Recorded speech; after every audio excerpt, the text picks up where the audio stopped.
Welcome, everyone, to Season 5, Episode 5 of the Cosmic Reads. Yay. Yay. 5. Yeah, there's much rejoicing. Yeah. Much rejoicing. So, how's everybody doing? Good. Speaking of, earlier I told you, I can't hear with my microphone headphone plugged up. Funny enough, actually, I had a bunch of ear problems this past weekend. Oh, so no. I couldn't hear out of my left ear. And I was like nervous and it was like irritated and the whole deal. So I had to like go to the doctor and get it all taken care of and everything. So now I'm like on amoxicillin and all the things. I have fluid behind my eardrum. Oh no. Oh, no. Yeah, so I'm recovering now, but Yeah. the things I have learned about ear health. Okay. So, yeah, but the more important thing, Alan, recording from a new spot.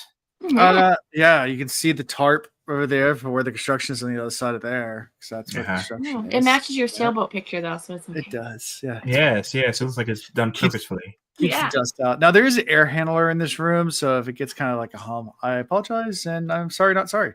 It is what it is. But I'm closer to it my. Looks like it's supposed to be a green screen, like you have in the back, so that way you can like change the landscape, behind you. Oh, you should have done that, Alan. You should have filmed in front of the tarp and then Exactly. From there. Yep.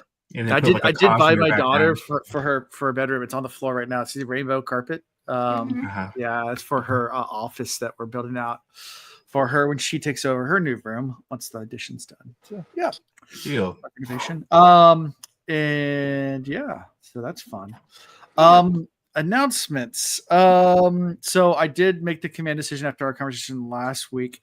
I am going to be creating a Cosmic Reads separate YouTube channel. Woo. So I'm going to do that and then slowly start to migrate all of our old videos over to that one. And then we'll eventually go live on this one. We're official. Yeah, well, give it time. It's gonna be a little bit of time to get it all over, and then once it's all over, then we'll start recording live on there too. But for right now, we're still where we are. Yay. But there will be announcements. There will be things being told. But yeah. Well, in personal life, shadow. Yeah, in personal life, no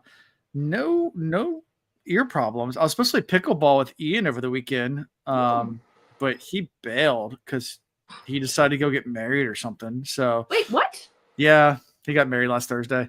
Last I heard, he was dating someone from Brazil. Yeah, he married her. Really? Oh my god! Yeah, no kidding. Congratulations to this guy. Went down to the Justice of Peace, down to the courthouse, and got the document. Well, congrats! I'm sure. Yeah, congrats. That's fucking crazy. That's awesome. So he's married now. Good job, Ian. Now there's 3 married men on the Will Reads for the first time in the history of the Will Reads. Because Chris wasn't married. Well, Ian wasn't married. Ian's never been married. He wasn't married. Oh my god, that's bonkers. With his other one for a long time. But yeah, I'm gonna message him about that because what? Yeah, he announced it. He announced it on the live stream. He didn't even tell us about it till the live stream. Oh, really? No kidding. Because wasn't your live stream pushed to Thursday? Yeah, and he got married on Thursday. I haven't watched it yet. He recorded on his wedding night. Oh wow! Because I was going to say, I usually try to jump in live if there's an opportunity. But I usually if I get an opportunity like a week or two later, I'll catch up on some episodes and I'll slowly kind of get up to speed. But have not gotten there yet. So good news. That's exciting. If I get married, I'm just letting you know I'm not showing up for podcasts that night. Yeah, I don't blame you. I was surprised. Wow, we thought you were committed. I mean, Tree, we thought you were one of the good ones. I mean, speaking of we thought you were one of the good ones. I was just telling Alan before I fell asleep listening to the podcast chapters this week. So I fell asleep for the first 2, woke up for the last one, and it was 30 minutes long. I had 20 minutes till the podcast started. I had to speed listen to that. So I don't know. I'm going to do my best, everybody. Hey, it could be worse. You could have slept through the entire podcast. I know. Yeah. I know. Like this guy did in Atlanta somehow or another. Set my alarm and everything. It's just woke up at the end. I didn't think I would fall asleep. I was like, I'm going to close my eyes for a bit. But I was supposed to go out only Thursday night. And then I ended up being out all weekend. That happens. Party weekend. Not really party, but just hanging out with my friends and sleeping in place. It isn't my bed and stuff like that, but nothing wild and crazy. Like I did like a jigsaw puzzle till 2 a.m. You know? But it was different. Fun. It messed me up. Wow, you crazy and wild thing. I know, it was so crazy. We went to a wine fest. I had 2.5 glasses of wine because it hurt my tummy. Yes, tell. It was good. It was fun. We went to wine festival for a little bit. We went early on, so there wasn't a lot of people, so we had to try like lots of food. There wasn't big lineups and stuff. Always the best time to go. Yep. Yeah, and then after we went to karaoke. Hey. Yeah, we just nothing better to do after you've had a little bit of wine. Yeah, a little bit. I don't do really good with wine, but I'll have a little bit like at wine fest. Yeah. Cool. So. Sounds good. Did you get any bottles? No, we just got like a couple of glasses. They had the wine slushy this year, which is really good. Okay. Yeah, they generally take like a fruit wine and make it into like a slushy. It's delicious. So yeah, had a couple of those. Okay. It's a good time. Very good. Cool. Well, I'm trying to think of anything else. I think that's it for me as far as anything new. Lots of birthday parties for kids over the weekends. Yeah, I had 2 kids' birthday parties. I only went to one. My wife took the kids to the other one. We divided and conquered because we have a sick one. Our youngest one's sick right now, so we had to change around our entire weekend anyway because having a sick kid, he couldn't go anywhere. So we kind of just we were gonna go all as a family. Someone had to stay home with the little one, so it's kind of like shuffling around schedules and how do we get to everything with all the kids and all the different times, and someone still has to stay home with the youngest one. So impossible. Yeah, it's tough. Yeah. We ended up canceling on some things. Like we were gonna go to Bugfest. It's kind of cool. It's in York County, Virginia, but they have at the middle school, at Tab Middle School, I think it is. They do it every year, and it's they have all the bug scientists come out. You learn about different types of bugs, and it's for kids. It's a lot of fun. Lots of crafts, and just a kind of a cool little festival for kids. We went to it last year, but we didn't go this year just because it was it's too much to try to do that and birthday party and this and that and this. And we're like, nope, we're just. Right. Ain't doing it. So. I understand. It is what it is. Yeah. So, nonetheless, ready to talk about trains? Planes. Are we start with trains? Automobile. Do we start with trains? I mean, it is definitively a Western. I mean, if you didn't think it was a Western before, this thing locks it in. This went full Western. Locks it in. Absolutely. Like Magnificent classic Seven train heist scene. Yeah. Oh yeah, but with Alamancy. And we in this episode we get to meet one of my favorite characters. We get to meet her last chapter, so we'll get to her. Mine too. I love this character. I don't know how Londa feels about her first impressions, but we'll get to that. We'll get to it. So chapter 12. So we start with Wayne's point of view. Wayne buys the carriage driver's hat as he gets out. They're about to hop on a train to take the train. I guess was it to the outer estates? I guess. And it's Wax, Wayne, and Mercy. Yeah. Okay. What'd you say? I said, I guess. You guess? Oh yeah, you're sleeping through all this. I don't remember. Oh, and Alonso cut in and out. Okay, let's bring Orlando down. Yeah, I'm not sure what happened there. It's just I just blipped out all of a sudden. So my computer is doing weird things today. So sorry. That's okay. It's okay. We're just setting the scene. We're all on a train. Setting the scene. Mercy. All right, so we're on the train. Okay, got it. All right. Our trio is Wayne buys a hat. Adventure. Yeah, he buys a hat from a dude. Yeah. He basically gave him a coin and a pretzel, but he pulled from his pocket, by the way. And then he was like, "We'll swap hats." And he looked at his hat. He was like, "Nah, we're good. I'll just buy another hat." Which is that's really saying a lot about your hat. He's like, "Nah, I'm good at the money and the pretzel." Yeah, I stop at the hat. Yeah. Yep. And then we're on the train. It's Mercy, Wax, and Wayne. We're in Wayne's point of view, and Wayne's kind of giving Mercy a hard time about her accent. It's kind of like, I noticed you change your accent. Elevate your accent a little bit when you're around Wax. Yeah, Huh? You're trying to impress it's him? like nudge, nudge, wink, wink. I think you're flirting with my boy. Mm-hmm. Yeah. They discuss potential scenarios for the robberies. And also discussing Wayne and Mercy discuss their allomantic abilities as well, like how they, she's like, I wonder what happens if we both put our bubbles at the same time. She's like, it's been documented. It just cancels each other out. It's like, yeah, but I've never tried it. Yeah. Wait, I like the run up to this conversation though, because first he's like, "Hey, can I ask you something personal?" She's like, "Personal?" And he's like, "Yeah, something about your person." Your person. And she's like, and then the way he's like phrasing it, you could tell she thinks he's like about to hit on her or something other.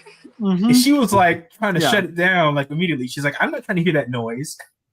And he's like, because he's like, "It's about me and you." Or something like that. And she's like, boy. Yeah, he's like, "Hey, it's about our allomantic powers." He's like, okay. Okay. Sigh of relief. All right. He's like, "What if we combine our powers?" The whole deal. And they cancel each other out.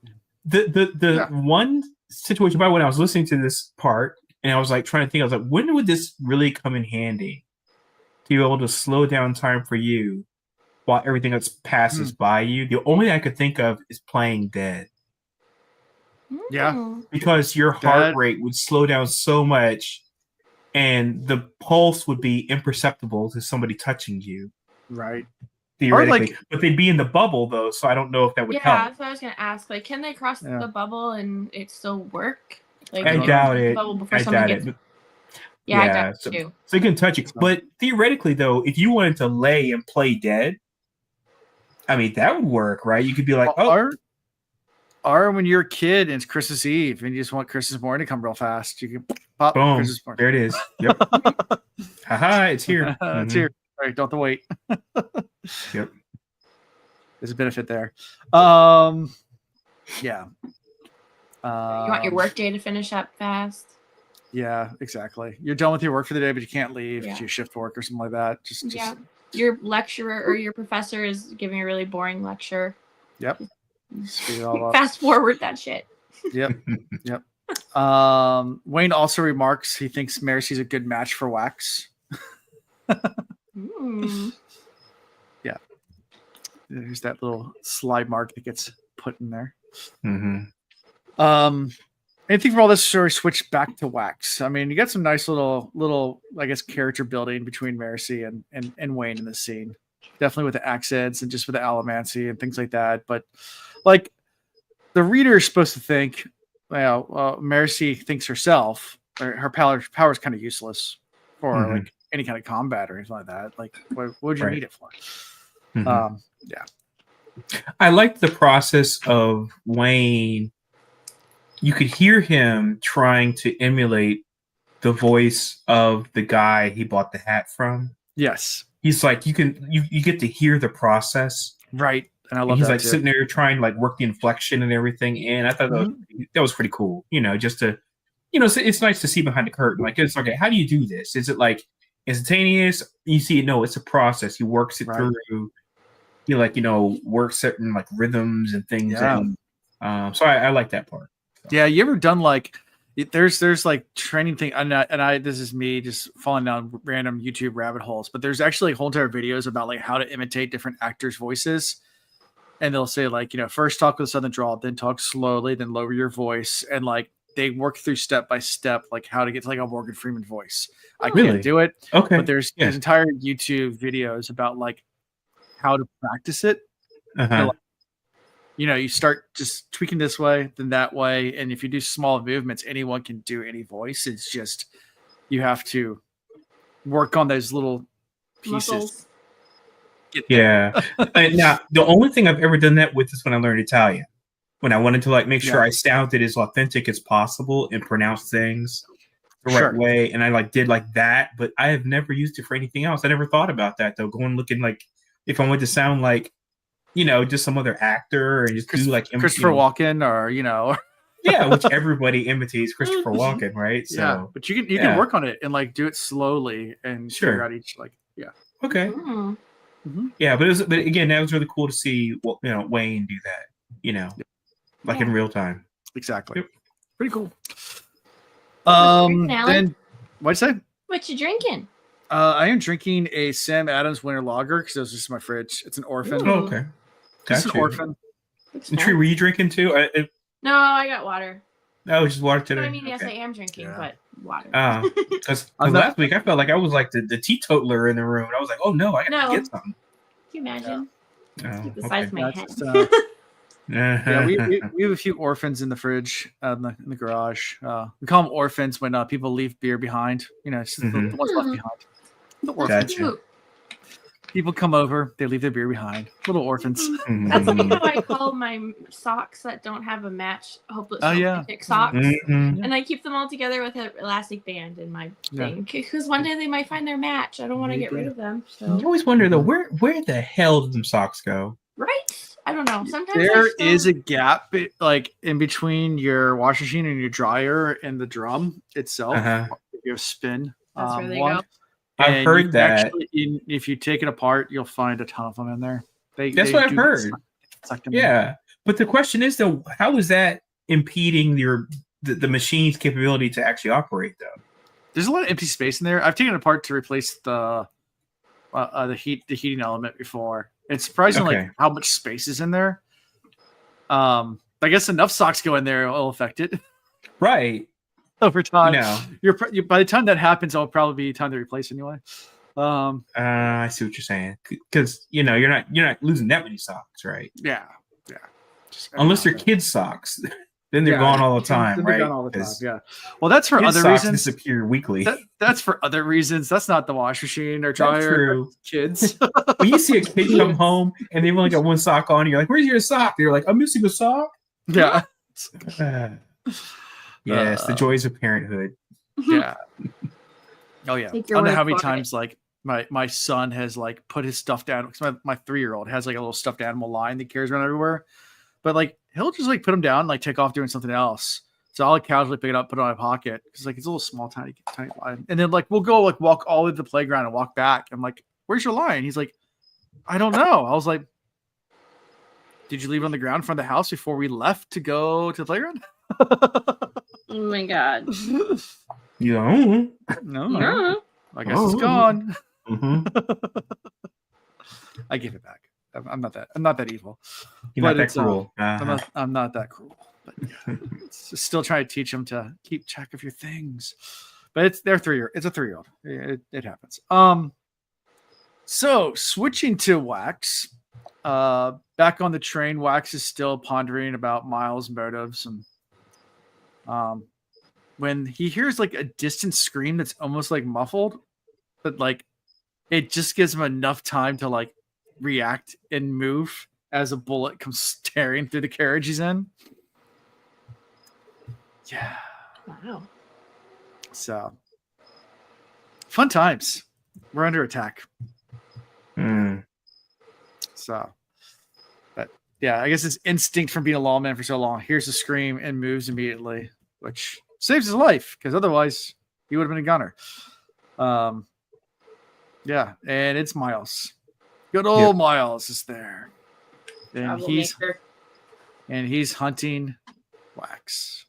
And that's kind of. he's got a mask on, so we can't assume it's Miles, but we know it's Miles. Yeah. Well, because we know for the previous chapter, he said, "I'm going to take care of Wax," and then now he's this random dude. Yeah, that's It's pretty much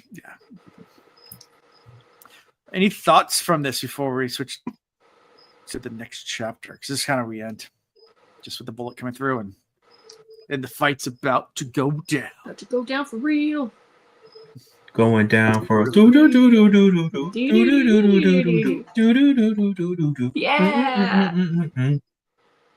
yeah. All right. Chapter 13.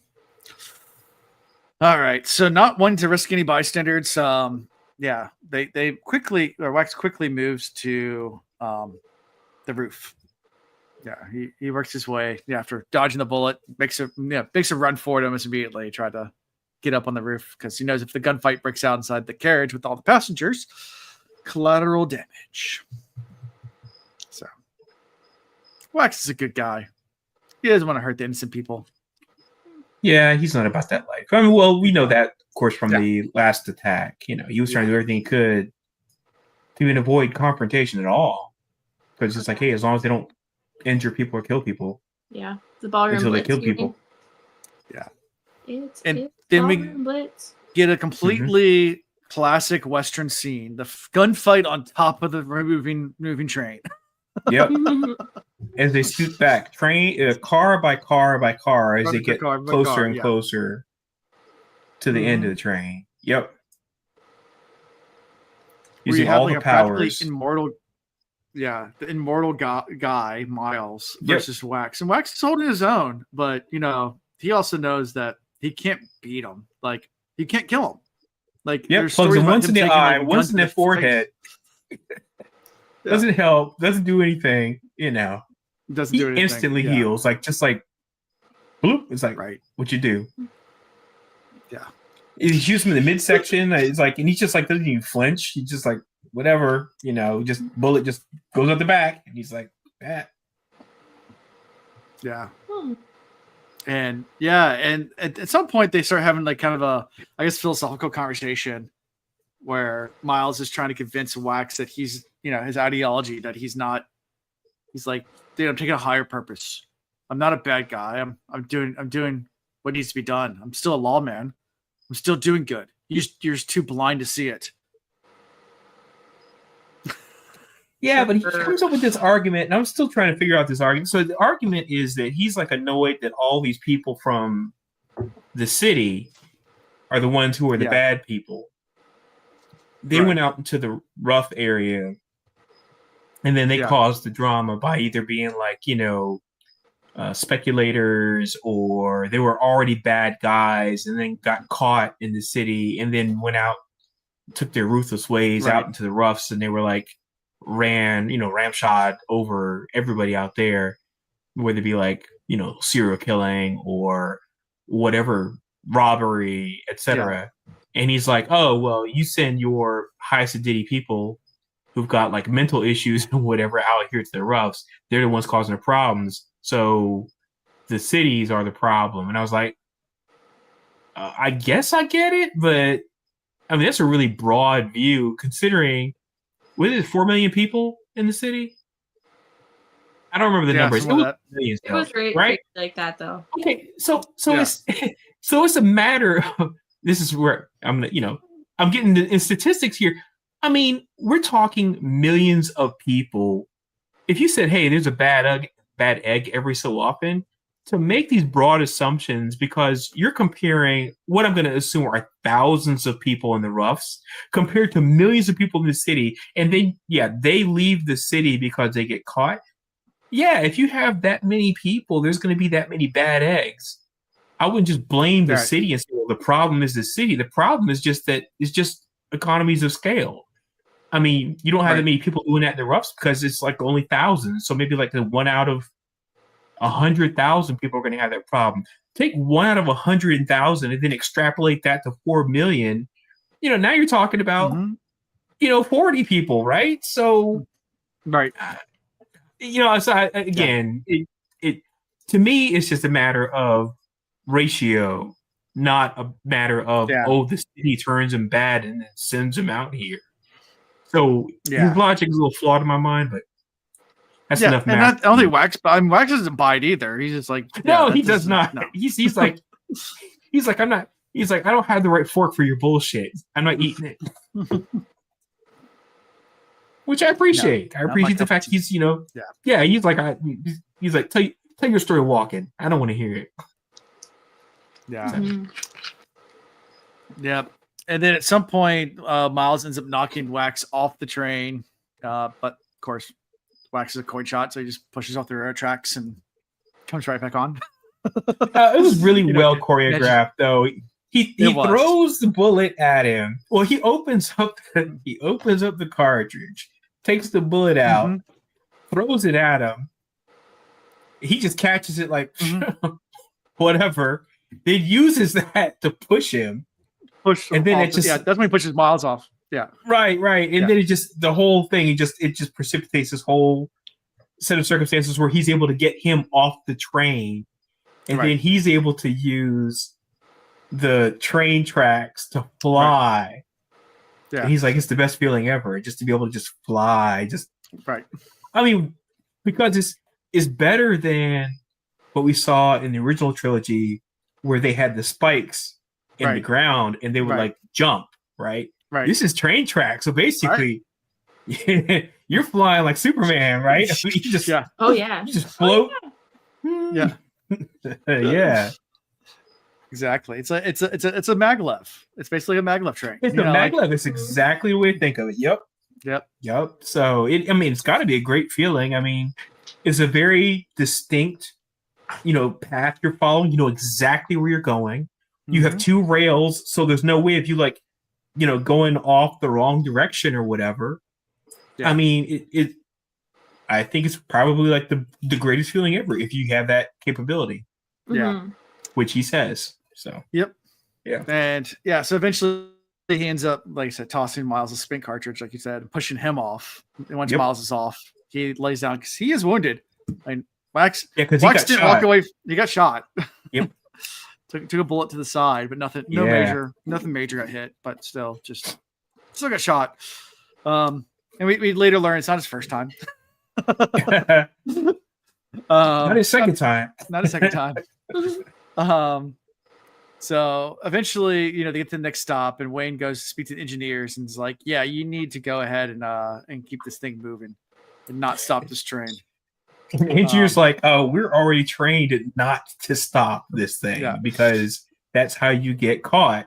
Yeah. Bandit. Yeah. Yeah. It's like that's how the Vanishers get you. Yeah. So Wayne and Marcy had been trapped in the cars. I guess the metal jammed in the lock mechanism or whatever in the outer door, so they were stuck in there. But Wax ends up finally rejoining them, and Marcy tends to Wax's wounds, and that's when you had the whole conversation. It's like, how many times have you been shot? He's like, 7. Now Wayne has the ability to increase his mass. I didn't understand why Wax does. Wayne does too, though. Didn't Wayne do the same thing? Didn't he increase his mass in order to get out of the situation where he fell through the hole? Where he increased his mass? No, that was Wax that did that. Yeah, that was Wax that made him really. Wax did really that. Yeah. So what did Wayne do though? Wayne can heal and can do the speed bubble. So he just did that. So he just covered and caught the blast, knowing he was going to heal. Landed on top of them. Yeah. Okay, so Wax is the one that broke through the ground, through the floor, and then Wayne fell on top of them. Yeah. Oh, I don't know why in the world in my head I thought Wayne did that. No. So okay, because I was like, why is Wayne not like increasing his mass and just like barreling through the door? Okay. No, your brain's lying to you. Yep, it sure did. Bad brain. Yep. Can't trust that thing. I know. What you doing, brain? Stop it. Yeah.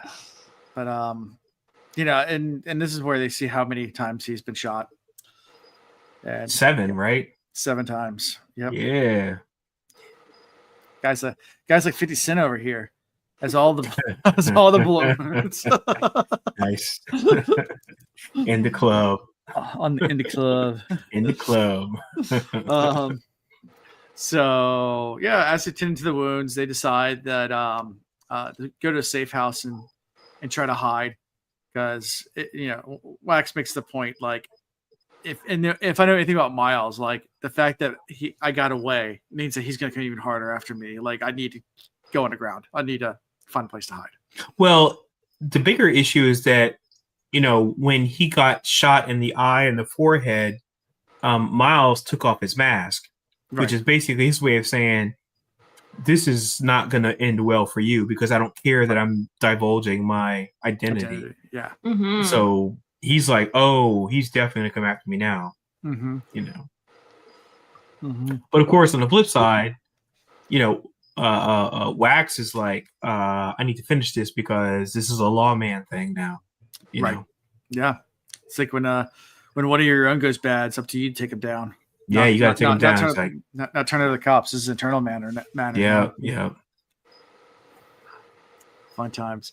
So after talking about where to go hide, they come up with, I guess Wayne mentions that he knows where Renette is. And Wax is like, I don't know if that's safe to go there. And he's like, oh, come on, let's see Renette. It's like, I don't think that's a safe place to go. I meant safe house, not Renette's. Renee's fine. Yeah. Mm-hmm. We're soon going to get to meet Renette, which is, as I hinted to the beginning of the episode, one of my favorite characters. I love Mine too. Absolutely. I love Renette. Oh, that's great. I'm calling shots already. I'm choosing her as my favorite character later. Okay. Yeah. It's like Shotgun. You know, the moment you can actually, if you can see the person or the person's been mentioned, you can call dibs. Yeah. You can't call dibs before, but we're about to enter the chapter. Her name was mentioned, so Tree can call dibs. Yeah, plus it's really the only chapter I actually was able to listen to at like 2 times speed. Yeah. Sounds good. However, I did wake up briefly for the Miles. Why did you do this? Or why did you switch sides? He was like, I was already on the wrong side. And I was like, oh shit. And then I fell immediately back to sleep again. Oh no. I know, it was so bad. I can't believe it. But whatever. Anyway, we can stop talking about that now. That's okay. Let's talk about how awesome Renette is. Yeah, let's go to chapter 14. All right. Yay. So we get to Renette's house. She lives in the Roughs, right? Or she's in the city now. Never mind. She's in the city. Yeah, she's kind of on the outskirts, right? Yeah, she's in the outskirts, but she's in the city. Yeah. And they go up the steps to her door, knock on the door, and they're greeted with a shotgun to the face, saying, I'm going to count to 3. Like, count to 10. Count to 10. Sorry, count to 10. And it's important. Get off. Yeah, get off. Like 1, 2, 3, 4, 5. Yeah. 7, 8. I was like, oh. And Mary, she's like, "Are she really going to shoot us?" He goes, "Yeah, she will." Yeah. She's like 6, 7, 8. She definitely will shoot us. She is serious. Yeah, she don't joke around, that girl. No, nope. She does not. Like, I do not want you guys anywhere near my house. Neither one of you guys. Yeah. And Wayne's kind of like, come on, we're old friends. She's like, no, we're not. Like, I do not. Yeah. And Wax is like, I need a new gun. He goes, what'd you do with your last guns? I lost them. And she's like, all pissed. Even, I was like, I should just shoot you for that. He keeps on going, and then finally Wayne manages her to not shoot them. And then Wayne, says, well, we got something to offer you. And Mike's like, what? He's like, the gun in your back. He's like, I'm not trying to sell that. It's worth more than all the guns she has. Yeah. She's like, ooh. He doesn't understand, though. A gun and a matter of fact, you got an all aluminum gun? Okay. Come on in. Why don't you say so the first time? Yeah. We're friends. I think he references how many times she has shot Wayne. Yeah. How many times has she shot Wayne? I can't remember. Like 10. Who knows? It was something like that. It sounds like a lot. Yeah. He heals. He heals. It's never fatal. She has shot him a bunch of times. It's hilarious. Yep. So yeah. So we get to, I guess we don't get to really get to know Renette in this scene that much, but we switch to Mary's point of view when it's really Renette walking through like all her new devices she has. But we get a sense of Renette. Like, she doesn't like anyone. She's kind of a loner. She doesn't trust people. Because when they talk about the news, and she's like, I hate people. Yeah, that's she's not care about the news. She's like, people are stupid. I think is what she says. The Who? Yeah. The Who? She don't care about that. It's all over the broadsheets, and it's like, I don't read any of that crap. Like, she's like, it's people, and people are stupid. I don't care about people. Yeah. Actually, she probably does like them because she gave Wax his guns and let them in her house and stuff. So. Yep. It goes through, the haze killer round. She's like, I'll get some haze killer rounds. And Mary, she's like, what's a haze killer? He goes, and Wax is like, oh yeah, back in the old days, it's what she used to call people that fought Alamancers, which is a callback to Erewhon, Yep. Haze killers. So we get some haze killer rounds, and she starts to explain all the different ones she has and different, how they all do different elementic powers. Like, of course, the one for the for the steel pushers, has ceramic in it. So this is unlike aluminum bullet where you can't even see it. This gives you the confidence where you can see the bullet coming and think you're pushing it away. It just breaks it apart and then it keeps on flying. Very similar to what Vin did with the arrowheads. Oh, I was thinking a lot about Tress and the cannonballs. That's why my mind went immediately to the cannonballs. I was like, this is what she did with that like thing where it's like you time it so it explodes at a particular time, so it's more effective. It's not about the impact; it's about the explosion before it actually impacts. So, that's all I thought of when she was explaining that piece. Well, hey, by the way, before we get too far, I just want to shoot through. We go back to the fact though that so Wayne he's really into this lady, obviously. Oh, and 100%. It's not often I get to use the word sidle, but she told him, "Don't rifle through my things. Don't touch my things." And he starts touching through her things. He's like looking through her like these stuff. Things? This stuff. And then he is slowly trying to get as close to her. He's sidling up to her like as closely as he can, just kind of get as close as possible. Yeah, so he's got that love for some Renette. Yeah. Mm-hmm. Oh yeah. Yeah. She shot. But it's her way of showing her love to me. She shoots me. It's just her way of showing. Yeah. She loves me. She asked Wax about it. And he's like, I don't think she likes anybody. No. Especially him. He's like he's got a long road to he's got a long road to hoe. He was trying. I mean, if she's willing to waste a bullet on him, that's got to be at least a look of life. Could be. Yeah. But of course, you want to see them get together because it's like, she would keep him honest, and he would probably bring some like humanity to her because she's like, I hate people. I don't know. Yeah, they'd be cute. Yeah, that's all I'm saying. I agree. I ship it. I ship it too. Absolutely. And then we also learn about, like I said, all the different types of haste killers. What else? Well, there was the pewter one. That was just a giant slug round. All I can think was the Vindicator one because I like the name Vindicator. Vindicator or Vindicator. No, that was which is like that's all I remember is Vindicator. Everything else, I don't remember the names of any of them. I just remember what they kind of did. Yeah. Yeah. The 10-eye one like made a bunch of noise. Yeah, made a bunch of noise. Yeah, she said because if they're doing 10, she's like their ears are going to be blown out. But she said that's if you see them because of course a 10-eye doesn't have to be close; they can see and do all this stuff from afar, right? Mm-hmm. Right. Yeah. So. Also, sorry if you can hear that. But then he's like, these are all different. Time to vacuum right now, so it's all good. Okay, so it barely sounds like anything. It literally sounds like somebody in the background going. Oh, okay, yeah. It's that quiet. So thanks, Dad. So but then of course Wax realizes that none of these bullets fit regular guns, and she's like, "Yeah, I made a special gun for that. It's called Vindication, named after the Ascendant Warrior." Yeah, I love that. Yes. Vindication. That's right, not Vindicator. Vindication. Vindication. Yeah. She's like, go ahead and reach third cubby up all the way in the back. And he reaches out and pulls out. And it's like, man, this thing's has like silver inlay and like on the grips and like it's a fancy gun. Super fancy. You ever seen like some of those old like Colts that are all decorated and some of that from like the elaborate embroidery in them, and all the engravings and some of that. Really pretty. Yes. I mean, they're gorgeous guns. I mean, really, really pretty. I'm not a gun nut, not even by the slightest. I can still appreciate art. I would love a gun like that if I could get my hands on something like that, just to have it, and I would put it I would encase it in glass, display it, and be like, "This is just a freaking cool ass gun." Because you said I appreciate the artistry, right? Mm-hmm. Right. So appreciate the art, because there's some really really beautiful ones like ivory grips. It's like beautiful swords, or anything like any of it. Oh sure, you got to appreciate the artistry and just the craftsmanship that goes to that stuff. Oh yeah.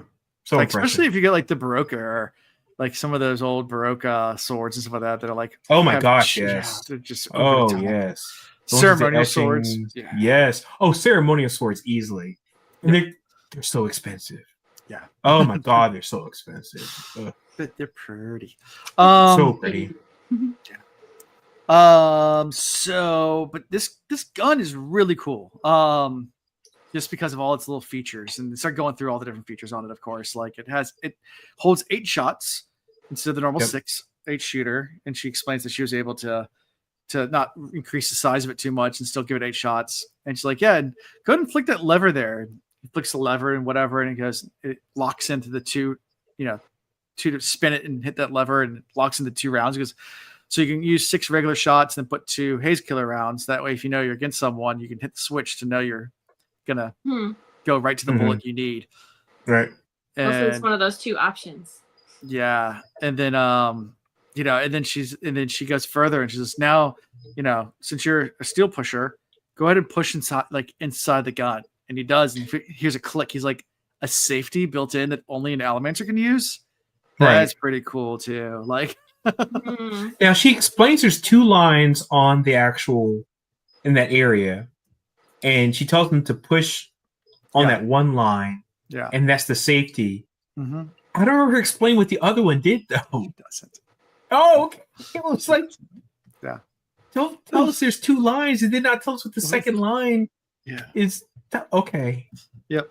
So pretty well cool. Played, Sanderson. Internal safety. Yep. Now not say most. A lot of guns have safeties on them. I don't know if you're nowadays a lot more common. Yes. It depends on the gun. I mean, Glocks don't. Really? I just assumed that they did. I mean, it's like, no. That's why the Army refuses to issue. They were going to do a contract with the Army to have Glocks issued to the soldiers as their sidearm, but they refuse to put safeties. Always battle ready is what their slogan is. They refuse to put safeties on their guns. So, yep, no Glock. That's a shame because typically, I mean, the purpose of a safety is to protect you, not to protect the person you're shooting at. Yep. Yeah. This is the only thing that makes me like really interested in guns in this book, because like I really don't like guns. I don't really like westerns. Like I was like, it's guns and it's trains and it's all this stuff I'm not really interested in my fantasy books. But this, like, All Rednett's guns, just roped me in so fast. Like, just they're so freaking cool. Yeah, because it's the science of it, and there's like a whole art to it, and it tells it from a different way versus like. Point at thing, blow it away. There's a lot more nuance to it, right? Yeah. Yep. Oh no. Here in Virginia, I don't have any guns in our house, but my next door neighbor, right over there behind me, it's lots. Perfect. I hope you're friends with him. No, we are. We're good friends. Good. Yeah, very good friends. I mean, I know a friend. I've got a friend of mine that owns a gun shop. Yeah, he's offered me numerous times go shooting guns, buy guns, blah blah blah, discount on guns. Yeah, I can shoot with him. He goes to a place out in Smithfield, in the middle of nowhere, at some guy's house, and they shoot. And we got my wife and I have gone out there and shoot with him a couple times. But yeah. My twin sister has a gun, loves firing guns. Yeah. She loves going to a range and the whole deal. It's just never been anything that's appealed to me. I've shot guns numerous times. I'm just like, I just don't get a run. Yeah, I mean, there's one he has. It's only 22 caliber, so it's a really, really smaller gun. But he has subsonic rounds and he has a silencer on it, and like literally there is no sound. Wow, that's terrifying. Like, and that's normally guns you still have, even with silencers, it's not like the movies where it's like it still makes a loud noise. The silencer does not stop the noise. But you're saying it's a 22 though? It's a 22, so it's a small round. Okay. But like literally, it's like click ding, like when you're shooting the metal target, it's like click ding, click ding. Yeah, you'd be because funny enough, people there's numerous YouTube videos about this because I hate the fact that they show that in like every movie. Like you put a silencer on the gun, and all of a sudden it's just every gunshot sounds like it's like super tight, and it's like that is not. Well, so the thing is, most guns that are shot are not subsonic rounds, meaning that they're supersonic rounds. Right. Most guns you have, the bullet is breaking the sound barrier as it's exiting the barrel. Right. You cannot silence the sonic boom of anything breaking the sound barrier. Like, so unless you have like a special round that's not as powerful, subsonic rounds. Oh, that reminds me, by the way. So we got to go back. I completely dropped that. The whole thing about he heard the bullet and then moved. Right. That still messes with me. Yeah. By the way, I forgot to say that anyway, but now you brought up the whole idea of supersonic and everything, and I was like, how you heard? And then 7-Eleven, the safest place to be is where I'm aiming. Yeah. Oh, you're just like Anne. Oh no! I love that. Dude, I hear you. I remember the first time I fired. Oh my goodness.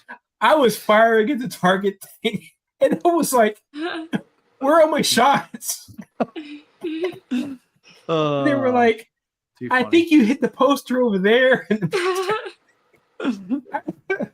the one in front of you. Nothing near. Nothing in front of me. Nope. That's funny. Yeah. Good times. It's like what's her name from the last book though? From Anne. Tress. Anne. There you go. Yeah. Just like Anne. That's cute. Yeah. Yep. We love her.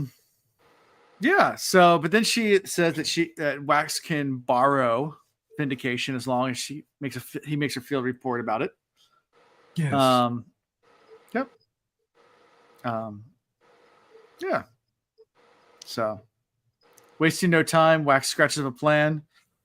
I guess he gets some shipping manifests and sends off Marcy to buy some strong fishing nets. And we don't really know what the full plan is at this point, but we know a plan's coming into play. I feel like they're going to do like a Looney Tunes style, try to catch the bad guy in a big old net. Scooby-Doo. Wile E. Coyote is going to like string it up across a road and wait till the roadrunner runs through it. Yeah. Yeah. So we skipped over the part where he needs to get healed. Well, actually, we skipped over a few things. So first, we skip over the fact that what's her name? Stairs. Yes. She sees Wax. She's like, look at this hunk. He's got his shirt off and everything. She's like, look at this hunk. And she's like, hey. Yeah. He's like, oh wait, I look a little old, but he's like, I got a little muscular. Mercy, yeah. Well, that's right. It's Mercy. That's right. It's Mercy. Yeah, he's like, he's like, I got the little musculars going on, a little gray up top, maybe, but I'm doing the thing. And then, a little salt and pepper. That's right. A little spice for you. And then, she's all talking about some, she can help stitch him up, possibly. She's only worked on dead bodies up until then. And he's like, that's right, because you went to college and you had to, get trained and everything. You had a broad education. And wait, Wayne says something about, he just worked on ladies or something. He's like, no, broad education. Not broads. That's the reason why I make my name, by the way, broadly educated. No. So anyway, that joint literally laughed out loud on the bike. Laughed out loud on the bike when I heard that. I was like, broad education. Oh my god, dude. Wayne. Oh man, the comic. I feel like the chapters went by a little quicker on this one, us discussing it, because almost all of it is just funny banter back and forth between these guys, right? It's just a whole slew of them, and they were really entertaining. Really entertaining. Yeah, it's good. Yeah, I love Wayne and Maris. The whole interaction between all of them is great. Oh yes, absolutely. It just keeps ticking up more and more. Talks about like how she's like really smart and she's like gonna figure things out and everything. She's but it seems like she's not. In other aspects, she's not quite so bright because she's not world renowned. She just is like astute. She's a studier, kind of thing. So yeah, exactly. The three musketeers, they are. Absolutely. Yeah. So yeah. Any other thoughts or anything else we missed? How did Miles get away? Well, he got knocked off. Oh, he got knocked off the train. Yeah, that was the whole bullet thing where he threw the bullet at him and then he just kind of forced him.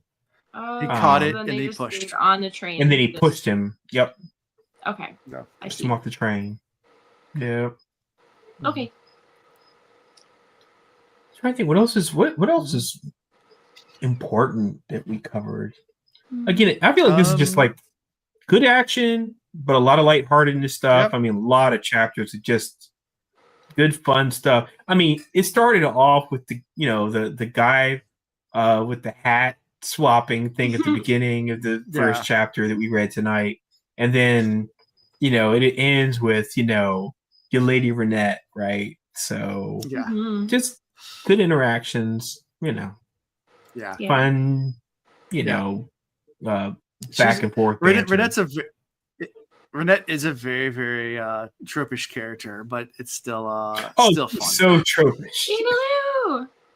Hey, it's Zoo. Zoo.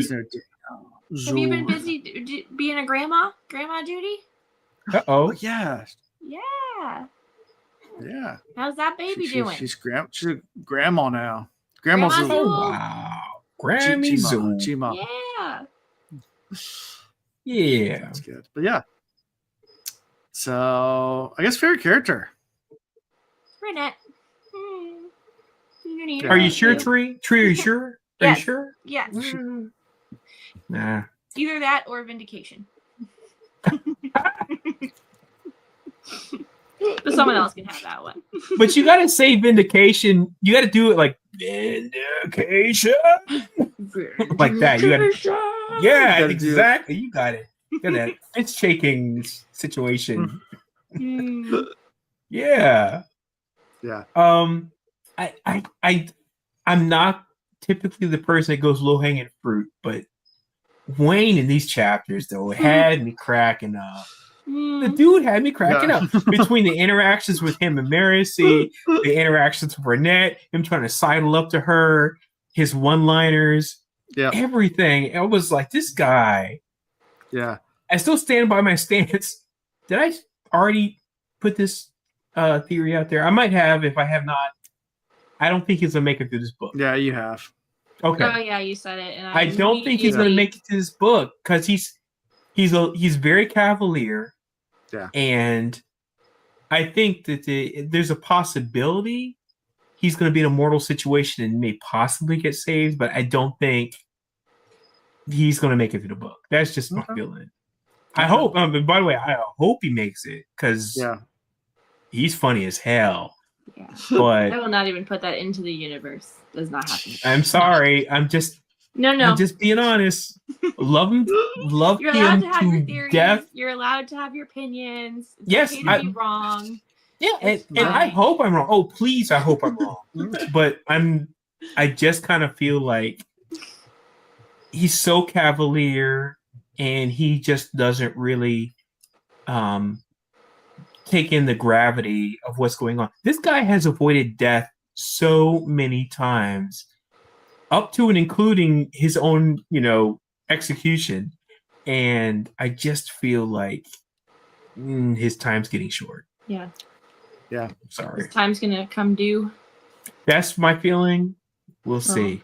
I don't like it. I disagree. And I hope I'm wrong. I sincerely hope I'm wrong. You better be, or else I will find you.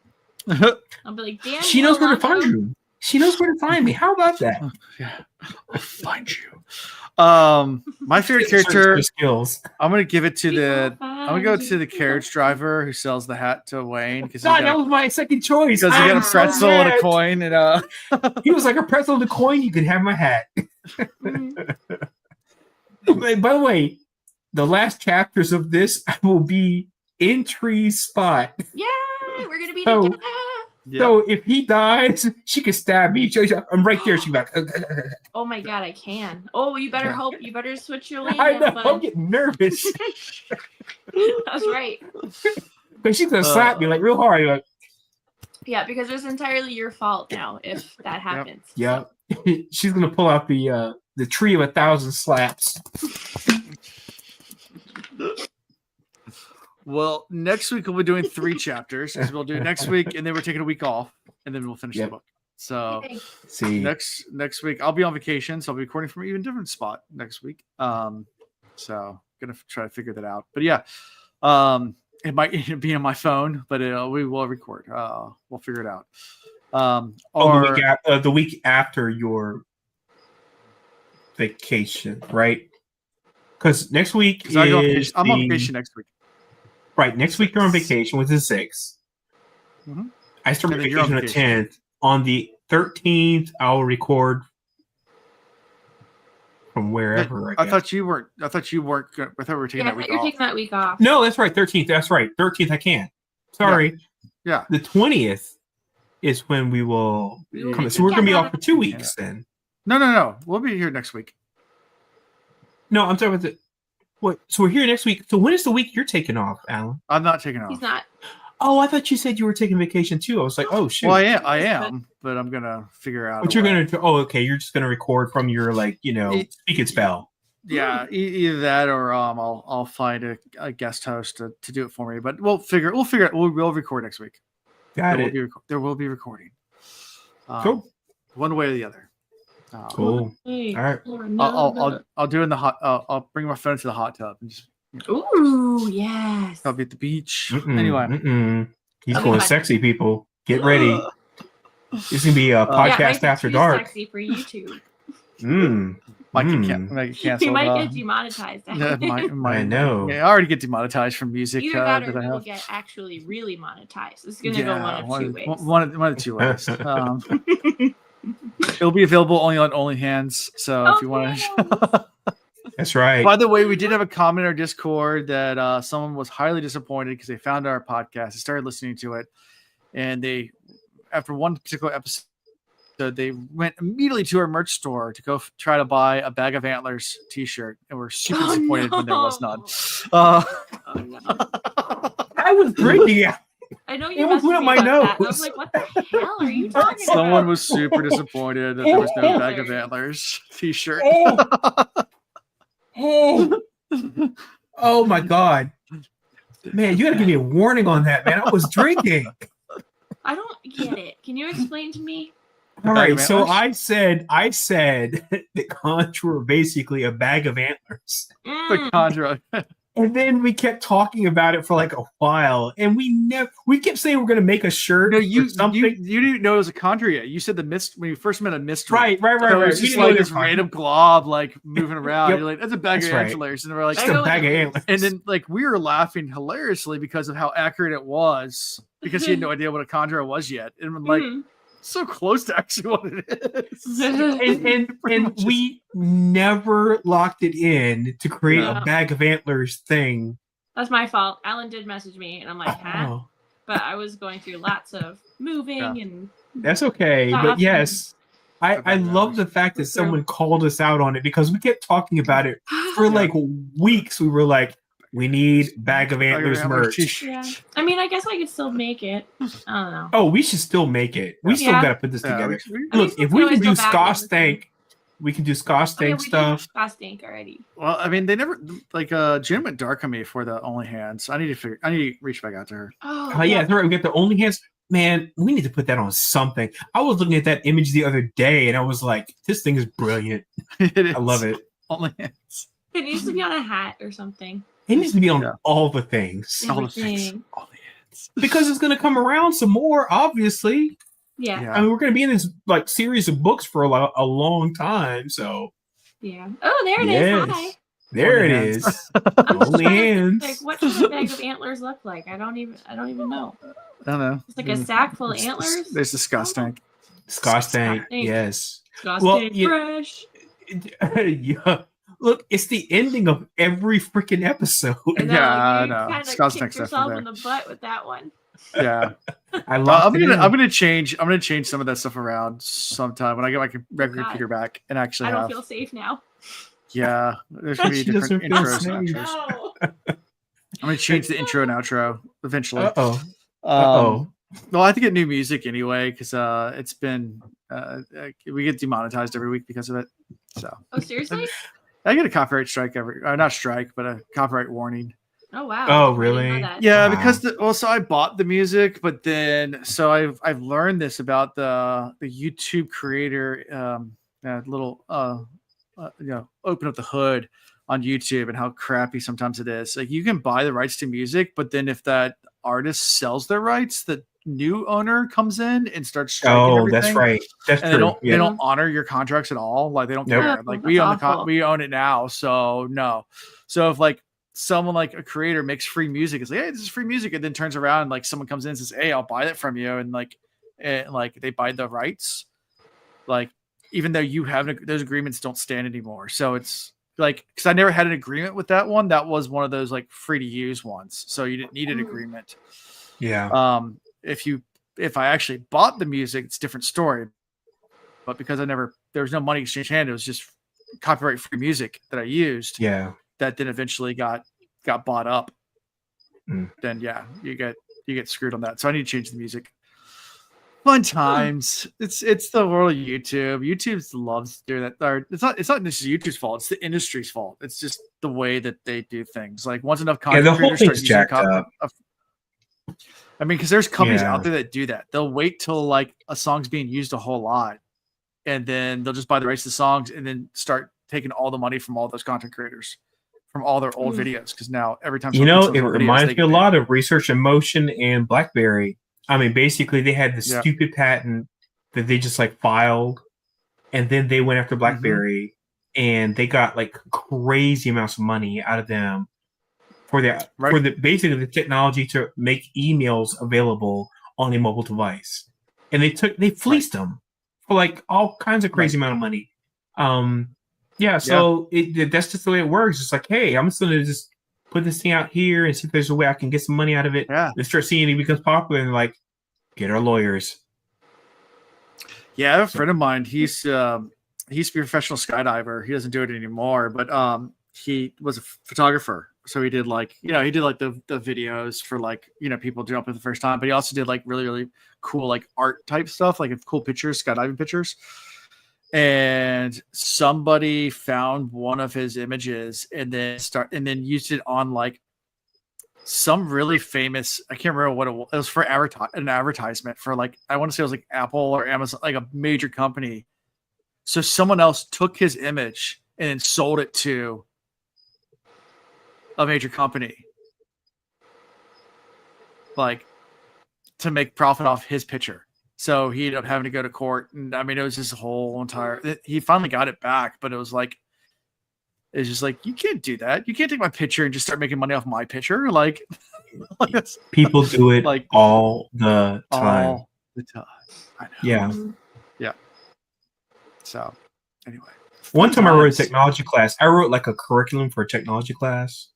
This is like the infancy of the internet, and it took off. I was actually teaching it around the state, traveling all over like various counties and stuff. Somebody was like asking like, hey, can I, look at the curriculum for this thing? I was like, yeah, sure. I was thinking about making something on my own. They took it verbatim, and I was going to sue them for it because they're making money off of it. But because I made it on company hardware, the company was going to have to go after them for it, and they decided not to put the effort into it. And I was like, really? So all my effort, hundreds and hundreds of hours creating this, you're not going to do anything about it? They didn't do anything. So I was like, I guess if you're not going to do anything, I can't do anything. So there's that. But yep, people will do it.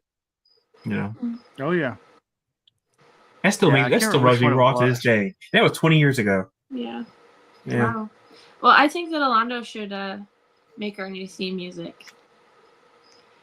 I mean, Scott's staying fresh. I think you could make us a new. I could do that. I mean, I do have a musical thumb. I mean, I could play trumpet for it, but that's about it.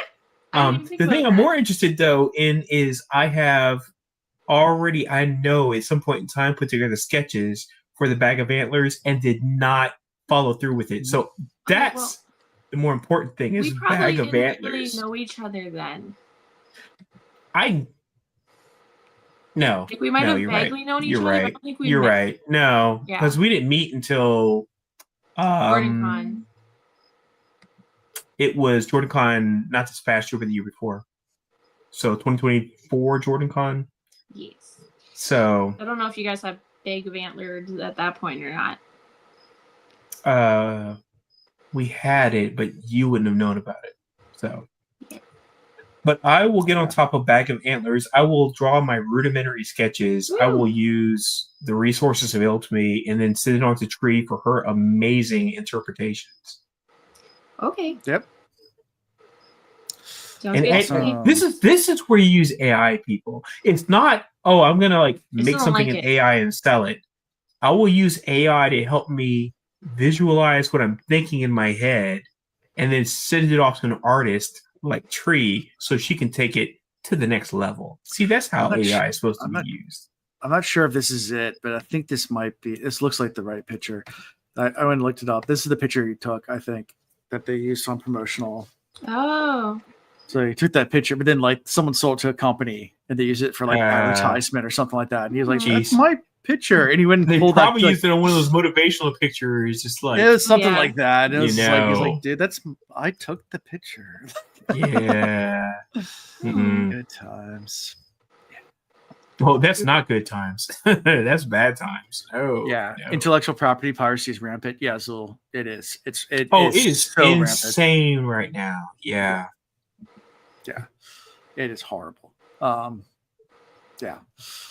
Yeah, I want to say it was like a major news source that tried to argue with them for the rights or whatever, and they're like, "You don't own the right." I think it was like it might have been like Time Warner or one of those, or Viacom or one of those major news organizations that bought the rights from this other person that wasn't him, and it's like, that's my picture, you can't have it. Jeez. Yeah, that's a shame. He ended up winning, but I don't know how much he paid off it, but it was just it's still a pain in the ass. Pain in the ass, probably. Yeah. It's not how much you get paid, it's about the fact that you get your ownership back of your property, right? It's your intellectual property, and that's more important than anything, Yeah. Yep. Fun times. Mm-hmm. Anyway, join us next week. We're doing 3 chapters. 3. Well, they're all 3 chapters. No, the last was before. What? Yeah, last. What's the 4th chapter? No, the last episode is going to be 4. Oh, the last episode. Okay. Oh, is it because the epilogue? Epilogue. Okay, yeah. Oh, okay. Okay, that's fair enough. Because I remember looking it up because one time I was like, "Are they all 3? Yeah, they're all 3 chapters." 3. And then you said that, and I was like, "That doesn't."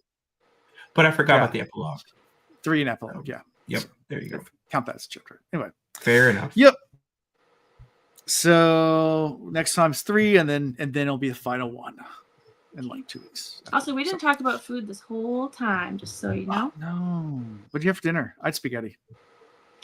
Oh, I actually went to this really nice lake house for dinner tonight, and I had a banana board, and I had a mushroom pizza. Mm-hmm. It was really good. Lady? I know, I got all fancy. Boyaka, look at you being all fancy and stuff. I know, it was gorgeous. It was like sunny. Oh, we were sitting I did not have dinner at all. Oh no. I skipped, which I shouldn't probably do, but I was just busy. String flancid pizza. I went to Bird Girl on Friday night, so I had pizza. They had the best pizza. Girl, man, I haven't been there forever. And they have trivia on. Yeah. Oh, what night did they have trivia? I don't know what night they have trivia, but Bird Girl pizza is what's up. They have like a Big Mac pizza at a pizza place near me, and a dill pickle pizza, and a bunch of weird pizza. The one we always get, it's almost like a breakfast pizza. It's called a was it Sharpie Tattoo is the name of the pizza that they serve at Bird Girl.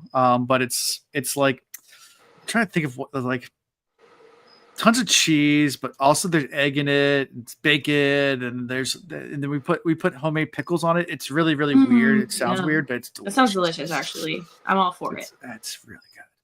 I'm drooling, actually. Yeah. Pickles on a pizza. It's weird, but it's good. So good. Especially if you like pickles. If you don't like pickles, you probably won't. If you don't like pickles, these are homemade pickles. Maniac. They make their own pickles. So good stuff. Nice. Yeah, Bird Girl Bottle Shop's great. They have lots and lots of beers. Well, of course they do. They were the old tap house. So all these food places that you always talk about. Yeah, well, you got to make the trek down here, Tree. Yeah. Whenever I go to Jordan Con, maybe not this, maybe next year. I don't know. We'll see how things go. But like, I'll do like you guys and then Jordan Con. You know? Okay. Cool. That's right, because I'm going to visit you, so now you owe us one. True. It's true. And we're coming there in July. Oh, nice. Yay. Yeah, because we're doing the Will Reeds is doing their final episode. Oh my God. That's in July. That's crazy. Yeah, July. Yeah, we're going to be done. We're going to be done. I hope we're going to finish in July. I hope so too. It's going to be fun. Everybody come, damn it. It's going to be fun. So, anyway, how we can be found is at thecosmoreads.com. It's a cool website with links to things like merchandise, where hopefully we can add some more stuff. And some bag of antlers. And antlers, sorry. yeah. Also links to Patreon, Discord, social medias, all the good stuff. Like, subscribe, do all that fun stuff. And yeah, come check us out next week. We'll be back again for some more craziness, and we're getting closer to wrapping up this book. So, yep. We'll see you guys next time. Bye. Bye, everybody. Thank you for watching The Cosmere Reads. Gosh dang fresh. Gosh dang fresh.